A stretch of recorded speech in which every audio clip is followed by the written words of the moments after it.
immigration même. C'est pas que la madame qui appelle en bague papier mais. Et pas maintenant, comme l'homme regarde la immigration, peut être sur nous là. Ouais, non, quand faut moi pas quitter le bon de l'immigration. Ça veut dire que quieto. ¿Qué pasa, Moreno? Pasaporte. Comando, ven. Ven a comando. A veces no sabe hablar español. Pasaporte.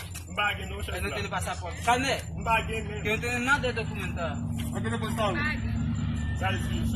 Que va a deportar. Vamos chance na bague. Comando, mira. Eu não sei por ello. Usted sabe que es una orden de preselección. Carnet, le metí lá. La busco. ¿Cuánto va a quitar de multa? 10.000. 10.000 pesos. 10.000. Quand il m'a 26 000 personnes, ça dit chef l'empire, comme nous, on m'attend là, oui. Ya voy a Haití. Mais, parlons seulement avec vous qui. No, comando, no, llamo.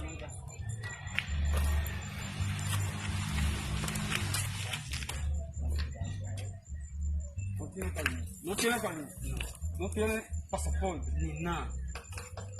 Está deportado. No, como. Vamos a dar un chance. Oye, se deportaron.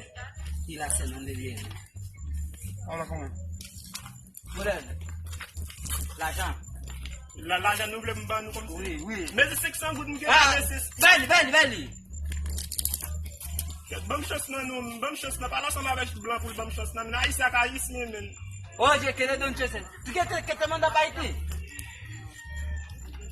Ven con la. Bam, me paye machine, men. Move. Vete. Vete. Comando. Tenemos 500. Tenemos chance. Le dimos chance. ¿Está bien? Comando. ¿Qué pasa? Sí. Ese haitiano, vale. ¿Qué pasa con eso? Ese haitiano. ¿Y qué importa que sea Esa yo? pañuela roja porque hay problema nosotros. Hay que anunciar. ¿Y cómo llamar?